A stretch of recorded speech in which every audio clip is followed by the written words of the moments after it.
Alright, so let's assume this is the carabiner below the float. So what I see a lot, what guys do, they do something like this. Let's see if I can recreate. Yeah, this is the way. This I see a lot. This is not a knot, this is a slip knot, because when the thing is moving, like a float is moving, it's feeding. You can see it's moving. The whole system is moving, and it will eventually drop the bottom weight a bit. Okay, so what you instead should do is a so-called clove hitch. 1, 2. Wait, let me get back one more time. 1, 2, and then on top of each other. So that's a thing you should not do, but to demonstrate, I see it's not gliding much, that rope. There you go. That's a clove hitch. Or on the carabiner, 1, 2, behind, and put it on. So this is a knot you can look up. This is in video tutorials in the internet area. That's a normal official knot. And you see that it looks very similar to what we had before. The difference is now we have one to one side, one to the other side. That's a clove hitch. 1, 2, okay. Behind. Then it goes over. If you have a carabiner that is not moving that much, let's see, really. Carabiner around, and then you have to twist it to the right side, to the correct side.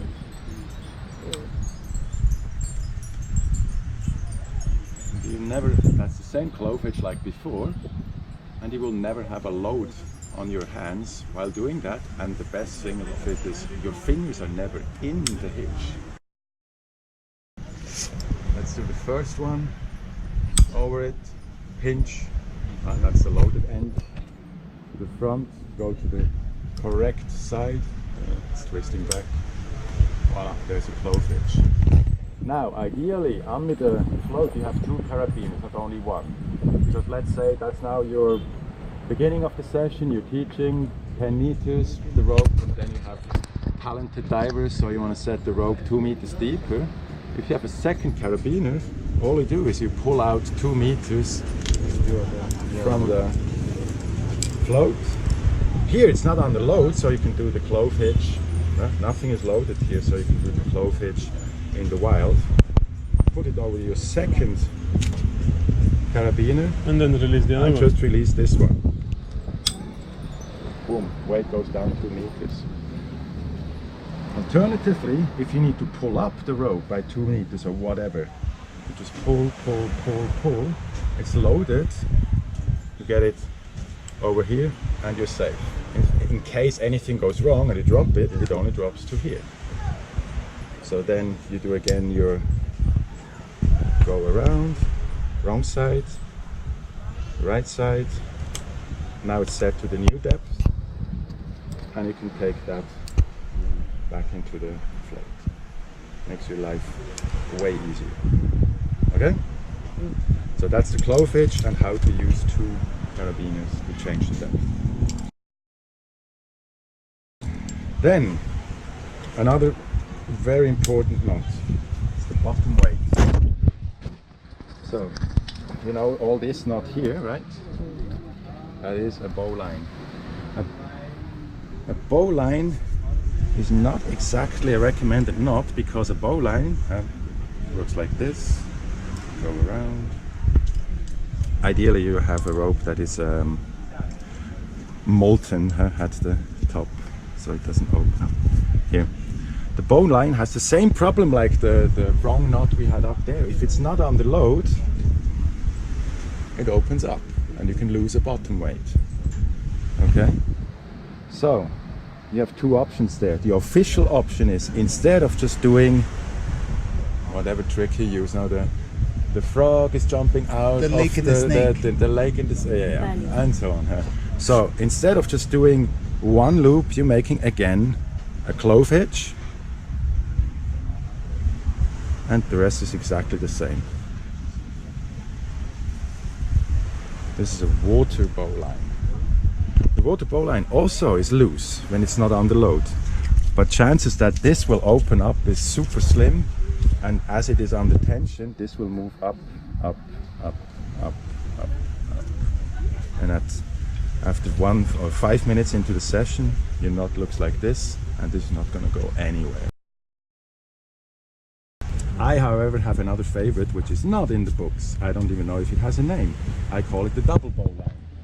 I do a normal bowline.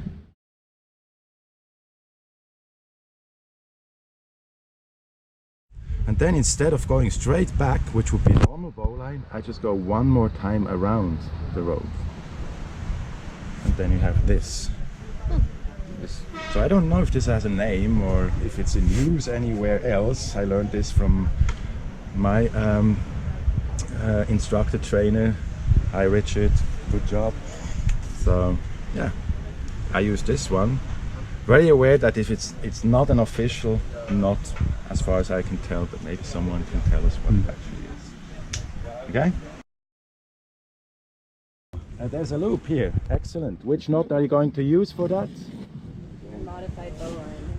I use, of course, the modified or double bowline. So now the rope will not go anywhere in case you let it all out. This rope could disappear, right? Just let it out and wow, shit! Okay, now double daisy. Make a loop, pull it through. Now we have 2 loops, and you just go left, right, left, right, left, right. Again, this is a technique which you can look up on YouTube. It's not a secret. The thing is, it's faster, even though Alexi claims it's not faster than a single daisy. I challenged him to a competition. He bailed out, so So by faster. default, he lost. Oh yeah, that's a did no show. Oh yeah.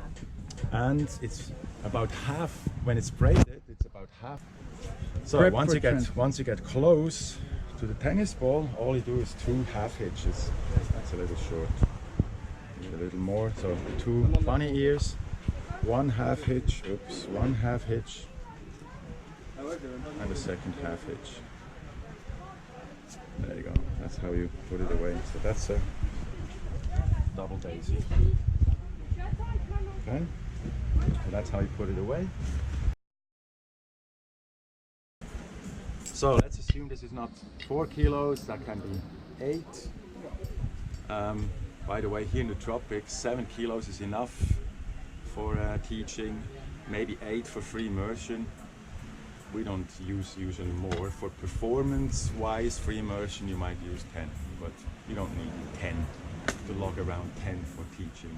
Because it would be a pain in the ass pulling up every Absolutely, day. absolutely. Okay, so how you make a bottom weight with a scuba belt? First of all, you need weights that are clean. If they're banged up, it doesn't work, because you will see why. So I just use 2 which are quite clean. Huh? So, first feed it through, go around. There you go. Then you go through the buckle. A little more here.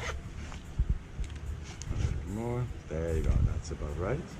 You don't even need to close the buckle. You will see in a minute. Then comes the safety part. You go through again.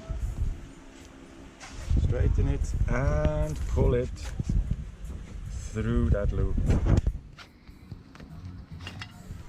That thing is self-tightening, and you don't even need a buckle. This will go nowhere, no circumstances. It's just tightening itself down here. So actually you don't even need a buckle, just any sort of D-ring would be enough.